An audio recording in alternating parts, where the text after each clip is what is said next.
Hi అండి, welcome back to our channel. ఈరోజు recipe వచ్చేసి ప్రాన్స్ కర్రీ అండి. దీని ప్రాసెస్ ఏంటో ఒకసారి చూపిస్తాను చూడండి. ముందుగా స్టవ్ మీద ఒక కడాయిని పెట్టుకొని అందులోకి కొంచెం ఆయిల్ యాడ్ చేసుకోండి.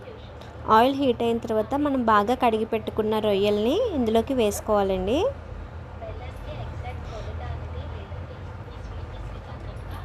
ఇలా మొత్తం అన్నిటిని వేసుకున్న తర్వాత ఇందులోకి కొంచెం సాల్ట్ని యాడ్ చేసుకోండి. సాల్ట్ వేసి ఇటు మొత్తాన్ని బాగా కలుపుకోవాలండి. చూడండి, ఇందులోంచి వాటర్ వస్తుంది.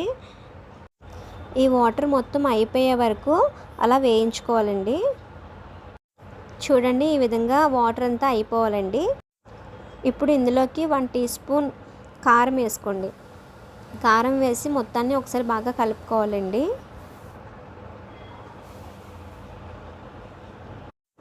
ఇవి కొంచెం వేగిన తర్వాత వీటిని ఒక ప్లేట్లోకి తీసుకోండి.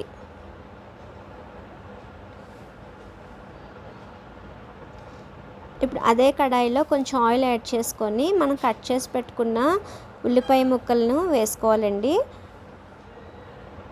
అలాగే 4 పచ్చిమిర్చిని కూడా వేసుకోండి.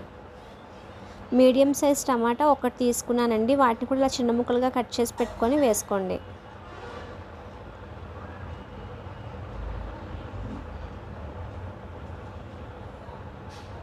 నేను 2 మీడియం సైజ్ ఆనియన్స్ని ఇలా చిన్న ముక్కలుగా కట్ చేసి పెట్టి వేసుకున్నానండి.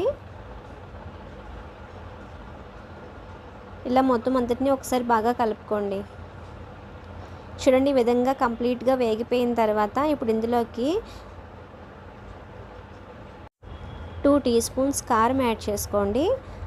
అలాగే 1 టేబుల్ స్పూన్ సాల్ట్ యాడ్ చేసుకొని ఒకసారి మొత్తాన్ని బాగా కలుపుకోండి.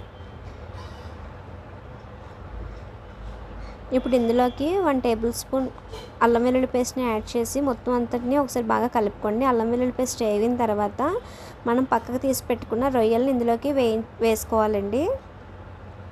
ఇలా వేసి మొత్తం అంతటిని ఒకసారి బాగా కలుపుకోండి.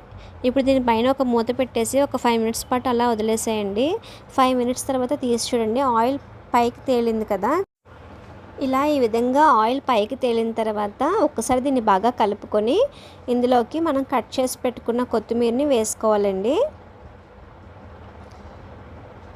ఇప్పుడు స్టవ్ ఆఫ్ చేసేసుకోండి. కర్రీ రెడీ అయిపోయిందండి. Please do subscribe my channel. Thank you for watching.